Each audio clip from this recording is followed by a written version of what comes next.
നമുക്ക് സർക്കിൾ ഒന്നും കൂടി ഒന്ന് റിവൈൻഡ് ചെയ്തേക്കാം. ആ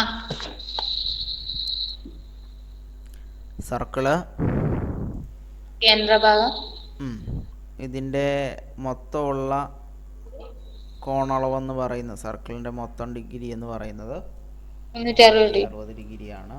60 ഡിഗ്രിയാണ്. ആ പിന്നെ സർക്കിളിനൊരു കേന്ദ്രഭാഗമുണ്ട്. ആ കേന്ദ്രത്തിൽ നിന്ന് സർക്കിളിലെ ഏതെങ്കിലും ഒരു പോയിന്റിലേക്ക് വരയ്ക്കുന്ന നേർരേഖയെ ആരമെന്ന് വിളിക്കുന്നു. അതിനെ റെപ്രസെൻ്റ് ചെയ്യുന്നത് ആറെന്ന് പറയുന്ന അക്ഷരം വെച്ചിട്ടാണ്. അങ്ങനെ ഇഷ്ടം പോലെ ആരങ്ങൾ വരയ്ക്കാം. ആ ആരങ്ങളെല്ലാം എന്തായിരിക്കും? ഒരേ നീളമായിരിക്കും. പിന്നെ പറഞ്ഞത് സർക്കിളിലുള്ള ഏതെങ്കിലും രണ്ട് പോയിന്റുകൾ തമ്മിൽ കൂട്ടി വരയ്ക്കുന്ന നേർരേഖയെ ഞാണെന്ന് വിളിക്കുമെന്ന് പറഞ്ഞു. അതും നമുക്ക് ഇഷ്ടം പോലെ ഞാണുകൾ വരയ്ക്കാം. പക്ഷേ എല്ലാ ഞാണും എന്താവത്തില്ല, തുല്യമാവത്തില്ല കേട്ടോ. അപ്പോൾ ഈ ഞാണിന് തുല്യമായിട്ട് വരുന്നത് ഈ കേന്ദ്രത്തിൽ നിന്നും ഇത് എത്ര ദൂരമാണെന്ന് നോക്കണം. പിടികിട്ടിയോ? ഈ കേന്ദ്രത്തിൽ നിന്നും ഈ ഞാൻ എത്ര ദൂരമാണോ ഉള്ളത്, അതേ ദൂരത്തിലുള്ള എല്ലാ ഞാണുകളും തുല്യമായിരിക്കും. പിടികിട്ടിയോ? അങ്ങനെ പറയാനൊക്കത്തുള്ളൂ. ക്ലിയർ ആണോ? ഈ സെന്റർ എന്തോ ഒന്നും കൂടി ഒന്ന് സിമ്പിളാണ്. നമ്മൾ നേരത്തെ പറഞ്ഞത് ഇത് ഞാണാണെന്ന് പറഞ്ഞു അല്ലേ? അങ്ങനെ ഇഷ്ടംപോലെ ഞാണുകൾ വരയ്ക്കാൻ പറ്റുമെന്ന് പറഞ്ഞു. എന്നിട്ട് നമ്മൾ പറഞ്ഞു ഈ വരച്ച ഞാണുകളൊന്നും തുല്യമായിരിക്കത്തില്ല. അപ്പം അങ്ങനെ തുല്യമാകുക എന്ന് പറഞ്ഞാൽ അതായത് ഈ ഞാണിന് തുല്യമായിട്ടൊരു ഞാൻ പറയണമെന്നുണ്ടെങ്കിൽ ഈ കേന്ദ്രത്തിൽ നിന്നും ഈ കിടക്കുന്ന ഞാൻ എത്ര ദൂരത്തിലാണോ കിടക്കുന്നത്, അതായത് ഇത് തമ്മിലൊരു ഡിസ്റ്റൻസ് കാണും. പിടികിട്ടിയോ? പറഞ്ഞു മനസ്സിലായോ? പോട്ടെ, ഇവിടം തൊട്ട് ഇവിടം വരെ ഒരു 4 സെൻറ്റിമീറ്റർ ദൂരത്തിലാണ് ഈ ഞാൻ കിടക്കുന്നതെന്ന് വിചാരിച്ചോ. അങ്ങനെയാണെങ്കിൽ ഈ കേന്ദ്രത്തിൽ നിന്ന് എങ്ങോട്ട് 4 സെൻറ്റിമീറ്റർ ദൂരത്തിൽ കിടക്കുന്ന ഞാണം ഇത് തന്നെയായിരിക്കും, തുല്യമായിരിക്കും.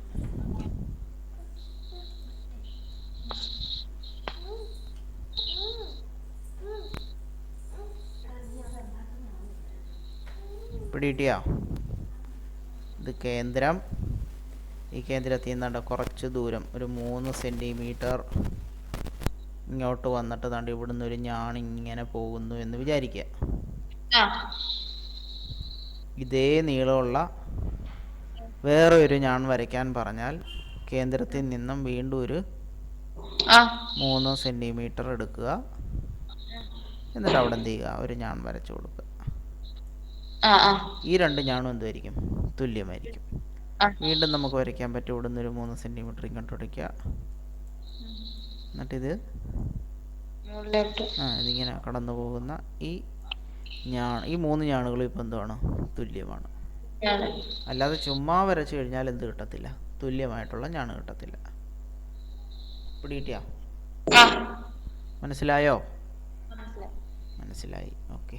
പിന്നെ ഞാനിപ്പം പറയാൻ വന്ന എന്തായിരുന്നു? അതെ, ഈ നീളം അളക്കുന്നത് എങ്ങനെയാണെന്ന് വെച്ചാൽ ഈ ചെന്ന് മുട്ടുന്ന ലൈനുണ്ടല്ലോ, ഈ ലൈനും ഈ ഞാനും തമ്മിൽ ഉണ്ടാക്കുന്ന ഇവിടുത്തെ ആംഗിൾ എന്ന് പറഞ്ഞാൽ 90 ഡിഗ്രി ആയിരിക്കണം. പിടികിട്ടിയോ? അതൊന്നും കൂടി ഒന്ന് പറഞ്ഞല്ലോ. സിമ്പിൾ. വൃത്തം, സെന്റർ, ഇവിടെ ഒരു ഞാനിങ്ങനെ പോകുന്നു.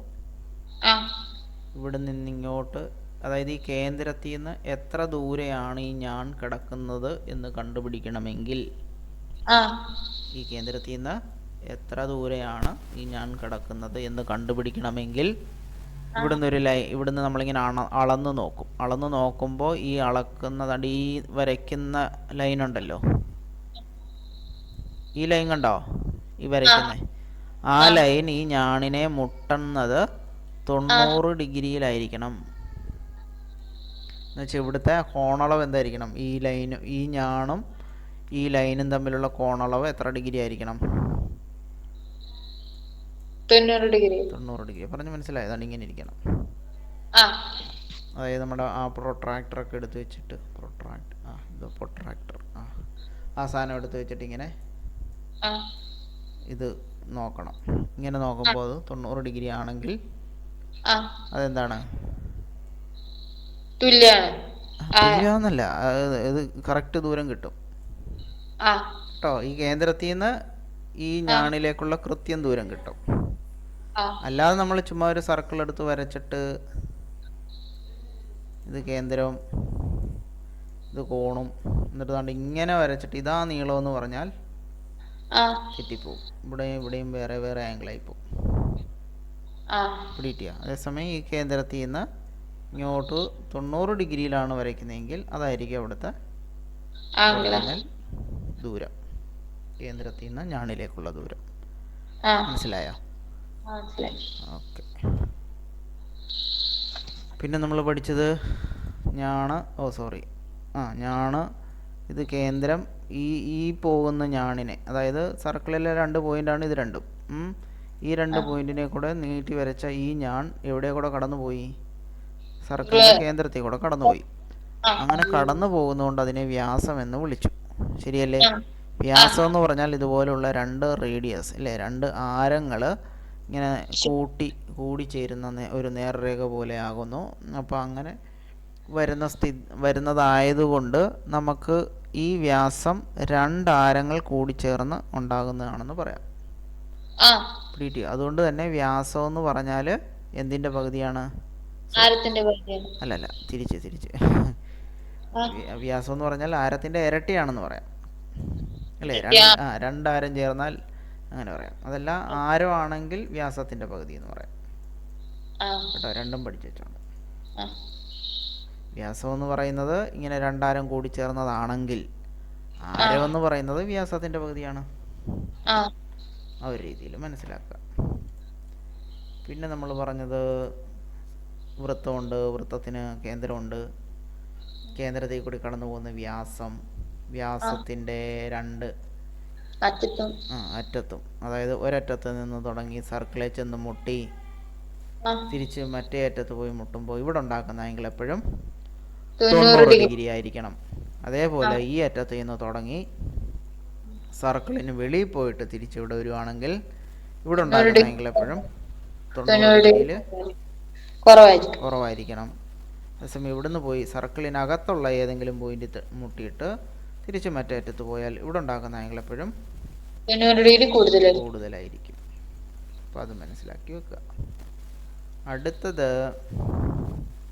ഇത് കേന്ദ്രം, ഇത് ഞാണിൻ്റെ ഒരറ്റത്തു നിന്ന് കേന്ദ്രത്തിലേക്ക് വരച്ചു, ഇപ്പുറത്തറ്റത്തു നിന്നും കേന്ദ്രത്തിലേക്ക് വരച്ചു. അതേ ഞാണിൻ്റെ ഈ അറ്റത്തിൽ നിന്ന് സർക്കിളിലെ മേളിലെ പോയിന്റ് ചെന്ന് മുട്ടിയിട്ട് തിരിച്ചിവിടെ വരുന്നു, ഈ പോയിന്റ് വരുന്നു. ഓക്കെ. അങ്ങനെയാണെങ്കിൽ ഇവിടുത്തെ കേന്ദ്ര കോണിൻ്റെ നേരെ പകുതിയായിരിക്കും ഇവിടെ കിടക്കുന്നത് അല്ലേ? ഇവിടെ 50 ഡിഗ്രി ആണെങ്കിൽ ഇവിടെ 25 ഡിഗ്രി ആയിരിക്കും. കിട്ടിയോ? പിന്നെ പറഞ്ഞ എന്തുവാ? പിന്നെ പറഞ്ഞിട്ടുള്ളത് പിന്നെ ചതുർഭുജം വെച്ചിട്ടുള്ളത് പറഞ്ഞു അല്ലേ? ഇങ്ങനെ 4 വശങ്ങളുണ്ടാവും, 4 മൂലകളുണ്ടാവണം, 4 കോണുണ്ടാവും. ശരിയല്ലേ? ഇതിനെയാണ് ചതുർഭുജം എന്ന് വിളിക്കുന്നത്.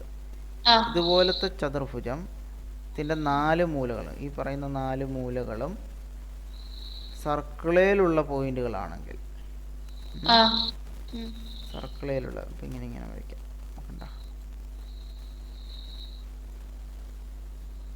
കണ്ട, ഇതെല്ലാം സർക്കിളിലുള്ള പോയിന്റാണ്. അങ്ങനെയുള്ള ചതുർഭുജത്തിനെ നമ്മൾ ചക്രീയാന്ന് കൂടെ ചേർത്ത് പറയണമെന്നേ ഉള്ളൂ. ചക്രീയ ചതുർഭുജം. ഇനി ചക്രീയ ചതുർഭുജത്തിൻ്റെ പ്രത്യേകത ഒന്ന്, ഇതിനകത്തുള്ള ഈ ആംഗിളുകളെല്ലാം കൂടെ കൂട്ടിക്കഴിഞ്ഞാൽ എത്ര കിട്ടും? 360 ഡിഗ്രി കിട്ടണം. അതൊരു ചതുർഭുജത്തിൻ്റെ പ്രോപ്പർട്ടിയാണ്. ഇനി ചക്രീയ ചതുർഭുജത്തിലൊരു പ്രത്യേകത എന്ന് പറഞ്ഞാൽ ഈ ഓപ്പോസിറ്റ് കിടക്കുന്ന ആംഗിളുകൾ കോണുകൾ കൂട്ടിക്കഴിഞ്ഞാൽ എപ്പോഴും 180 കിട്ടത്തുള്ളൂ. പിടികിട്ടിയോ? അതാണ് അതിൻ്റെ പ്രത്യേകത, ചക്രീയ ചതുർഭുജത്തിൻ്റെ ഒരു പ്രത്യേകത. ഓക്കെ. പിന്നെ നമ്മൾ പഠിച്ചത് ഒരു വൃത്തത്തിൽ ഇതാണ്ട് ഇങ്ങനെ രണ്ട് ഞാണുകൾ തമ്മിൽ ഇൻ്റർസെക്റ്റ് ചെയ്യുകയാണ്, കൂട്ടിമുട്ടുകയാണ്. അങ്ങനെ കൂട്ടിമുട്ടിക്കഴിഞ്ഞാൽ ഇവിടം തൊട്ട് ഇവിടം വരെയുള്ള നീളം ഗുണം ഇവിടം തൊട്ട് ഇവിടം വരെയുള്ള നീളം, ഇതിനെ എ എന്നെടുക്കാം, ഇതിനെ ബി എന്നെടുക്കാം. പിടികിട്ടിയോ? എയും ബിയും തമ്മിൽ ഗുണിക്കുന്നത് തുല്യമായിരിക്കും. ഈ നീളവും ഇവിടം തൊട്ട് ഇവിടം വരെയുള്ള നീളം തമ്മിൽ ഗുണിക്കുന്നത്. ഇതിനെ ഞാൻ സി ഡി എന്നും എടുക്കാം. അപ്പം എയും ബിയും തമ്മിൽ ഗുണിക്കുന്നതിന് തുല്യമാണ് സിയും ഡിയും തമ്മിൽ ഗുണിക്കുന്നത്. പിടികിട്ടിയോ? ഓക്കെ. ഇനി എന്തെങ്കിലും ഉണ്ടോ പറയാൻ വിട്ടുപോയത്? പിന്നെ ഒരു വ്യാസത്തിന്റെ എതിരായിട്ട്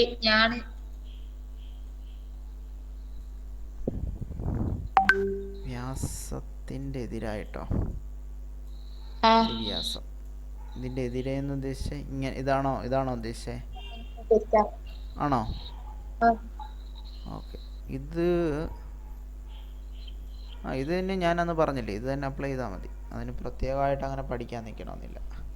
ഇവിടെ മനസ്സിലാക്കേണ്ട ഇവിടെ വേറൊരു കാര്യം മനസ്സിലാക്കി വെച്ചിരിക്കുന്നല്ല. നമ്മൾ നേരത്തെ ഒരു ഞാണിൻ്റെ അതായത് ഒരു ഞാണിങ്ങനെ വരച്ചിട്ട് വൃത്ത കേന്ദ്രത്തിൽ നിന്ന് ഈ ഞാണിലേക്കുള്ള ദൂരം എത്രയാണെന്ന് കണ്ടുപിടിക്കുന്നത് എങ്ങനെയാണെന്ന് ഞാൻ പറഞ്ഞായിരുന്നല്ലോ. എങ്ങനെയായിരുന്നു? വൃത്ത കേന്ദ്രത്തിൽ നിന്നും ഈ ഞാണിലേക്ക് ഒരു 90 ഡിഗ്രി ലംബം വരയ്ക്കണം. കണ്ടോ? അപ്പോൾ ഏതാണ്ട് ഈ നീളമായിരിക്കും ഈ കേന്ദ്രത്തിൽ നിന്നും ഈ ഞാണിലേക്ക് പോകാനുള്ള കറക്റ്റ് ദൂരം. അപ്പോൾ ഇങ്ങനെ നമ്മൾ വരയ്ക്കുമ്പോൾ ഇവിടെ 90 ഡിഗ്രി ആണല്ലോ. ഇവിടെ 90 ഡിഗ്രി ആണെങ്കിൽ ഇവിടം തൊട്ട് ഈ പോയിന്റ് കേട്ടോ, ഇവിടം തൊട്ട് ഇവിടം വരെയുള്ള നീളവും ഇവിടം തൊട്ട് ഇവിടം വരെയുള്ള നീളവും തുല്യമാണ്. ഇവിടെ 5 സെന്റിമീറ്റർ ആണെങ്കിൽ ഇവിടെയും അതേ 5 സെന്റിമീറ്റർ തന്നെ ആയിരിക്കും. പിടിയോ? ഒന്നുകൂടെ പറയാം. നമ്മൾ പഠിച്ചത് ഇങ്ങനെയായിരുന്നു. ഇത് കേന്ദ്രം, ഇത് ഞാണ്. ഈ ഞാണിൽ കേന്ദ്രത്തിൽ നിന്നും ഞാണിലേക്കുള്ള ദൂരം കണ്ടുപിടിക്കാൻ കേന്ദ്രത്തിൽ നിന്നും ഒരു പെർപെൻഡിക്കുലർ അഥവാ ലംബം എന്ന് പറയണമെങ്കിൽ ഈ ലൈൻ ഈ പറയുന്ന ഞാണിന് 90 ഡിഗ്രിയിലായിരിക്കണം, എങ്കിലേ ലംബം എന്ന് വിളിക്കത്തുള്ളൂ ഇത്. ഓക്കെ. അങ്ങനെ ലംബമായിട്ട് ഇവിടെ വന്ന് മുട്ടുന്നു എങ്കിൽ ഈ പോയിന്റിൽ നിന്ന് അപ്പുറത്തോട്ടും അതായത് ഇങ്ങോട്ടും ഉള്ള നീളം തുല്യമായിരിക്കും. പിടികിട്ടിയോ? സമഭാഗം ചെയ്യുന്നൊക്കെ പറയും അതിനെ. അപ്പോൾ അത് ആണ് ശരിക്കും ഇവിടെ അപ്ലൈ ആയി വരുന്നത് കേട്ടോ. ഇവിടം തൊട്ട് ഇവിടം വരെയുള്ള നീളം ഗുണം ഇവിടം തൊട്ട് ഇവിടം വരെയുള്ള നീളം എന്ന് പറയുന്നത് ഇതിൽ ഏതെങ്കിലും ഒരു സൈഡിൻ്റെ നീളം കിട്ടി. ഈ നീളവും തുല്യമായതുകൊണ്ട് ഏതെങ്കിലും ഒരെണ്ണം കിട്ടിയാൽ അതിൻ്റെ സ്ക്വയർ എടുത്താൽ മതിയാവും. അതേ ഉള്ളൂ ഇതിനകത്ത്. അത് കണക്ക് ചെയ്യുമ്പം മനസ്സിലാവും. വേറെ എന്തെങ്കിലും പറയാൻ വിട്ടുപോയതുണ്ടോ? വേറെ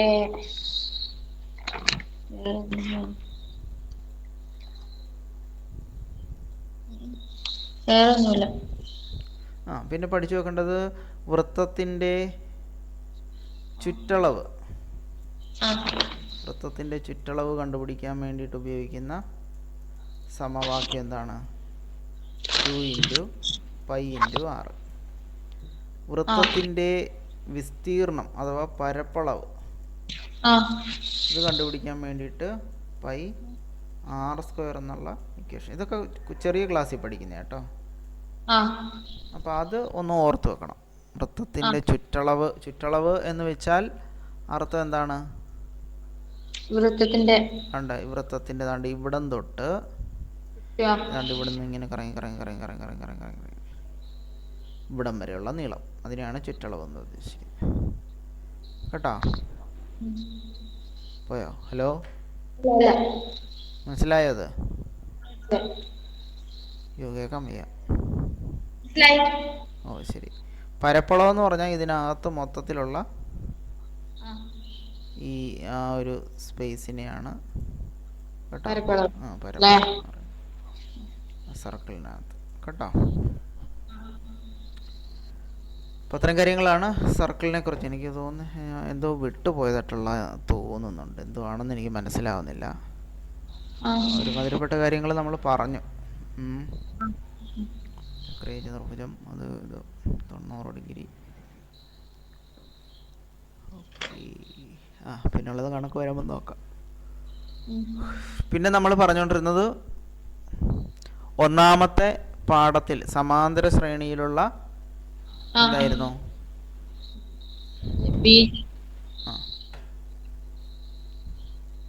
ബീജ ഗണിത രൂപം അല്ലേ? ശരിയാണോ? ബീജഗണിത രൂപം. ബീജഗണിത രൂപം കണ്ടുപിടിക്കാൻ വേണ്ടി നമുക്ക് പ്രധാനമായിട്ട് വേണ്ട, ഒരു ശ്രേണിയിൽ പ്രധാനമായിട്ട് വേണ്ട രണ്ട് കാര്യങ്ങളാണ് പൊതുവ്യത്യാസവും ഏതെങ്കിലും ഒരു പദവും. പിടികിട്ടിയോ? എന്നിട്ട് നമ്മൾ എന്ത് ചെയ്യായിരുന്നു? ആ പൊതുവ്യത്യാസം അതേപോലെ എഴുതും അല്ലേ? കൂട്ടത്തിൽ ഇട്ട് കൊടുക്കും. ശരിയല്ലേ? എന്നിട്ട് എന്ത് ചെയ്യും? ഈ പദം എത്രാമത്തെ ആണെന്ന് നോക്കാം. ഒന്നാമത്തെ ആണെങ്കിൽ 1 കൊണ്ട് DA ഗുണിക്കുക അല്ലേ? അതല്ല രണ്ടാമത്തെ പദമാണെങ്കിൽ 2 കൊണ്ട് പൊതുവ്യത്യാസം ഗുണിക്കുക. ഇനി അതല്ല മൂന്നാമത്തെ പദമാണെങ്കിൽ 3 കൊണ്ട് പൊതുവ്യത്യാസം ഗുണിക്കുക. പിടികിട്ടിയോ? ഓക്കെ. എന്നിട്ട് ആ കിട്ടുന്ന ഉത്തരം ഈ പറയുന്ന ഈ എത്രാമത്തെ പദമാണോ ആ പദത്തിനൊരു വാല്യൂ കാണും. ആ വാല്യൂവിൽ നിന്നും ഈ ഉത്തരം കുറയ്ക്കും. അങ്ങനെ കുറയ്ക്കുമ്പോൾ എന്താണ്, മൈനസ് സംഖ്യ അല്ലാത്തതെല്ലാം പ്ലസ് ഇട്ട് ഇവിടെ എഴുതണം. മൈനസ് സംഖ്യ ആണെങ്കിൽ മൈനസ് ഇട്ട് ഉത്തരം എഴുതണം. അത്രേ ഉള്ളൂ ബീജഗണിത രൂപം. അതായത് 4, 8, 12, 16 ഇങ്ങനെ പോകുന്ന ഒരു ശ്രേണിയിൽ പൊതുവ്യത്യാസം എന്ന് പറഞ്ഞാൽ 4 വീതം 4 വീതം കൂടി പോവാണ്. അപ്പോൾ പൊതുവ്യത്യാസം എത്ര കിട്ടും? 4 എന്ന് കിട്ടും. ഇനി ഇത് ഒന്നാമത്തെ പദം, ഇത് രണ്ടാമത്തെ പദം, മൂന്നാമത്തെ പദം, നാലാമത്തെ പദം. ഞാൻ നാലാമത്തെ പദം എടുക്കുവാണെന്ന് വെച്ചു. അപ്പം ഞാൻ പറഞ്ഞത് നാലാമത്തെ പദം എത്രയാണ്? 16 ആണ്. അപ്പം നാലാമത്തെ പദം ആണുള്ളത് കൊണ്ട് ഞാൻ ഈ 4 ഇങ്ങ് എടുക്കുന്നു. പൊതുവ്യത്യാസമായ 4 എടുക്കുന്നു. എന്നിട്ട് അത് തമ്മിൽ എന്ത് ചെയ്യുന്നു? ഗുണിക്കുന്നു. അപ്പോൾ എന്ത് കിട്ടും? 16 എന്നൊരു ഉത്തരം കിട്ടും. അപ്പോൾ എന്നിട്ട് ഈ 16 കൂടെ തമ്മിൽ എന്ത് ചെയ്യുന്നു? മൈനസ് ചെയ്യുന്നു. അപ്പോൾ എന്ത് കിട്ടും? 0 എന്ന് ഉത്തരം കിട്ടും. പിടികിട്ടിയോ? അപ്പോൾ എന്തോ പൊതുവ്യത്യാസമല്ലല്ലോ ഇതാക്കുന്നത്. പൊതുവ്യത്യാസമല്ലേ ഇതാക്കുന്നത്? പൊതുവ്യത്യാസം 4. അപ്പം 4 എണ്ണം എഴുതാം. പിന്നുള്ളത് നാലാമത്തെ പദമാണ്. ആ 4ഉം പൊതുവ്യത്യാസത്തിന്റെ 4ഉം എടുത്തു. അത് തമ്മിൽ ഗുണിച്ച് 16 ഉത്തരം കിട്ടി. എന്നിട്ട് ഈ പദം എത്രയാണ്? നാലാമത്തെ പദം എത്ര? 16. ഈ 16ൽ നിന്ന് ഈ കിട്ടിയ ഉത്തരമായ 16 കുറയ്ക്കുമ്പോൾ 0 കിട്ടി. അതുകൊണ്ട് 4n മാത്രമാണ് എന്ത്? ബീജഗണിത രൂപം. അവിടെ പ്രത്യേകം ഒരു കാര്യം ശ്രദ്ധിച്ചാൽ മതി. നമുക്ക് പെട്ടെന്ന് എഴുതാൻ പറ്റുന്നൊരു ടിപ്പെന്ന് പറഞ്ഞാൽ പൊതുവ്യത്യാസവും നമുക്ക് തരുന്ന പദത്തിൻ്റെ സ്ഥാനവും തുല്യമാണെങ്കിൽ പൊതുവ്യത്യാസം എഴുതിയിട്ട് അതിൻ്റെ കൂടെ എണ്ണം കിട്ടാൽ ബീജഗണിത രൂപമായി. ഒന്നുകൂടെ പറയാം. പൊതുവ്യത്യാസം, ഒരു ശ്രേണിയുടെ പൊതുവ്യത്യാസം 8 ആണെന്ന് വിചാരിച്ചോ. നമുക്ക് തന്നേക്കുന്നത് 8ാമത്തെ പദമാണെന്ന് വിചാരിച്ചോ. ഇവിടെ ഒരു 8ാമത്തെ പദം തന്നിട്ടുണ്ട്. 8ാമത്തെ പദം ഒരു ഇപ്പം തൽക്കാലത്തേക്ക് ഞാനൊരു 24 എന്ന് എഴുതുക. പറയുന്നത് മനസ്സിലാവുന്നുണ്ടോ? പൊതുവ്യത്യാസം 8 ആണ്. നമുക്ക് തന്നേക്കുന്നത് 8ാമത്തെ പദം തന്നേപ്പുണ്ട്. അത് എത്രയാണ്? 24 ആണ്. ഇനി നോക്കേണ്ടത് ഈ പൊതുവ്യത്യാസവും ഈ പദത്തിൻ്റെ സ്ഥാനവും ഒരേ സംഖ്യയല്ലേ, ഇവിടെ 8ആണ്, ഇത് 8ആണ്. പറഞ്ഞു മനസ്സിലായോ? കേൾക്കുന്നുണ്ടോ? ആ, പൊതുവ്യത്യാസവും 8ആണ്, ഇത് 8ാമത്തെ പദവുമാണ്. അപ്പോൾ ഇവിടെയും 8ആണ്, ഈ കിടക്കുന്നത് 8ആണ്. ഇങ്ങനെ വരുന്ന കണക്കുകളിൽ നമ്മൾ ഈ പൊതുവ്യത്യാസം 8 എഴുതുക. കണ്ടോ, ഈ 8 എഴുതുക, അതിൻ്റെ കൂട്ടത്തിൽ n എഴുതിയാൽ എന്തായി? ബീജഗണിത രൂപമായി. ഇത്രയേ ഉള്ളൂ അതിൻ്റെ ഉത്തരം. പിന്നെ നമ്മൾ ബാക്കിയുള്ളത് ചെയ്യാൻ നിൽക്കണ്ട എന്നാണ് ഞാൻ പറഞ്ഞത്. ക്ലിയർ ആണോ?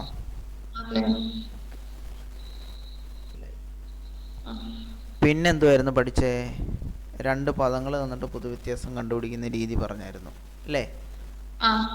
x 9, അതായത് 9ാമത്തെ പദം തന്നു. അപ്പോൾ അതൊരു 6 ആണെന്ന് വിചാരിച്ചു. 12ാമത്തെ പദവും തന്നു, 24 ആണെന്ന് വിചാരിച്ചു. പിടിയോ? ഇത് 9ാമത്തെ പദം 6, 12ാമത്തെ പദം 24. ഇങ്ങനെ തന്നിട്ട് നമ്മളോട് പൊതുവ്യത്യാസം കണ്ടുപിടിക്കാൻ പറഞ്ഞാൽ നമ്മൾ എന്ത് ചെയ്യണം? ഈ x 9ഉം x 12ഉമാണ് നമുക്ക് ചോദ്യത്തിൽ തന്നേക്കുന്നത്. അപ്പം നമ്മൾ നോക്കണ്ടേ, ഈ 9നോട് എത്ര കൂട്ടിയാലാണ് ഈ കിടക്കുന്ന 12 കിട്ടുന്നത്? 9നോട് എത്ര കൂട്ടേണ്ടി വരും? 3 കൂട്ടേണ്ടി വരും. ശരിയല്ലേ? ആ 3 നമ്മൾ പ്ലസ് ഇട്ട് ഇവിടെ അങ്ങ് 3 എഴുതണം. എന്നിട്ട് അതിൻ്റെ കൂട്ടത്തിൽ എന്തിട്ട് കൊടുക്കണം? പൊതുവ്യത്യാസം ഇട്ട് കൊടുക്കണം. അപ്പോൾ 3D എന്നാവും. അതായത് 9ാമത്തെ പദത്തിനോട് 3D കൂട്ടിയാൽ ആരെ കിട്ടും? 12ാമത്തെ പദം കിട്ടും. പിടിയോ? ഓക്കെ. ഇനി വാല്യൂസ് ഇട്ട് കൊടുത്താൽ ഇവിടെ 6, ഇവിടെ 3D, ഇവിടെ 24 അല്ലേ? 24. അപ്പം നോക്കുക, 6ൻ്റെ കൂടെ എത്ര കൂട്ടിയാലാണ് 24 കിട്ടുന്നത്? 24 മൈനസ് 6 ചെയ്താലും മതി, 18 എന്ന് ഉത്തരം കിട്ടും കേട്ടോ. അപ്പം 3D എന്ന് പറഞ്ഞാൽ എത്രയാണ്? 18. ഇത് തമ്മിൽ വെട്ടിക്കളയാം, 6 എന്ന് കിട്ടും. അതായത് പൊതുവ്യത്യാസം എന്ന് പറഞ്ഞാൽ എത്ര കിട്ടും? 6 എന്ന് കിട്ടും. പിടിയോ? ഓക്കെ. അപ്പം അത് രീതി മനസ്സിലായേ, പൊതുവ്യത്യാസം കണ്ടുപിടിക്കുന്നത്. ഇനി ഈ പൊതുവ്യത്യാസം വെച്ചിട്ട് നമുക്ക് ബീജഗണിത രൂപം എഴുതാം അല്ലേ? xn = പൊതുവ്യത്യാസമായ 6 അതേപോലെ എഴുതുന്നു, അതിൻ്റെ കൂട്ടത്തിൽ n ഇട്ട് കൊടുക്കുന്നു. എന്നിട്ട് ഇവിടുന്ന് 12ാമത്തെയോ അല്ലെങ്കിൽ 9ാമത്തെയോ ടേം നമ്മൾ എടുക്കാൻ പോവുകയാണ്. അപ്പോൾ ഞാനിവിടെ 12ാമത്തെ ടേം എടുക്കുവാണ്, 12 അല്ലേ? അതേ ഗുണം പൊതുവ്യത്യാസം എത്ര? 6. അപ്പോൾ 72 എന്ന് കിട്ടും അല്ലേ? എന്നിട്ട് ഈ 12ാമത്തെ ടേമായ 24ൽ നിന്നും 72 മൈനസ് ചെയ്യും. അപ്പോൾ എനിക്ക് എത്ര കിട്ടും? 48 എന്ന് കിട്ടും. വെറും 48 അല്ല, വലുതീന്ന് ചെറുത് കുറച്ച് വലുതിൻ്റെ ചിഹ്നം, അപ്പം -48. അപ്പോൾ ഇവിടെ കൊണ്ടുവന്ന് -48 എന്നങ്ങ് എഴുതിയാൽ മതി. ഇതാണ് ആ ശ്രേണിയുടെ ബീജഗണിത രൂപം. പിടിയോ? സംശയമുണ്ടോ? ഇല്ല. അപ്പോൾ ഇത്രയും നിൽക്കട്ടെ.